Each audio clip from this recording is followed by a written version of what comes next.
சுட சுட சாதத்தில் இந்த மாதிரி ஒரு மீன் குழம்பு வச்சு சாப்பிட்டா டேஸ்ட் சும்மா அட்டகாசமாக இருக்கும். எப்படி செய்கிறதுன்னு பார்க்கலாம். இதுக்கு நான் இன்றைக்கி ஒரு லெமன் சைஸ் புளியை ஊற வச்சுருந்தேன். அதை கரைச்சிட்டு அது கூடவே மிளகாத்தூள், மல்லித்தூள், மஞ்சத்தூள் எல்லாம் சேர்த்து நல்லா கரைச்சி எடுத்துக்கிறேன்.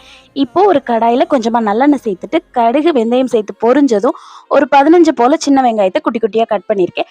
அதையும் சேர்த்து நல்லா வதக்கிட்டு ஒரு தக்காளியை பியூரே பண்ணி அதையுமே ஆட் பண்ணிக்கிறேன். தக்காளியோட பச்சை வாசனைலாம் போனதுக்கப்புறம் கரைச்சி வச்சுருந்த புளிக்கரைசலையும் சேர்த்து கொதிக்க விடுங்க. இப்போ இதுக்கு ஒரு பேஸ்ட் ரெடி பண்ணியிருக்கலாம். அதுக்கு ஒரு மிக்சர் ஜாரில் 1/2 கப் தேங்காய், ஒரு 15 சின்ன வெங்காயம், 4 பல் பூண்டு, கொஞ்சமாக சீரகம் எல்லாம் சேர்த்து நல்லா பேஸ்டாட்டம் அரைச்சி இதையும் சேர்த்து கொதிக்க விட்டுருங்க. நல்லா கொதிச்சதுக்கு அப்புறமா இப்போ நம்ம வாஷ் பண்ணி வச்சுருந்த ஃபிஷ்ஷஸ் ஆட் பண்ணிக்கலாம்.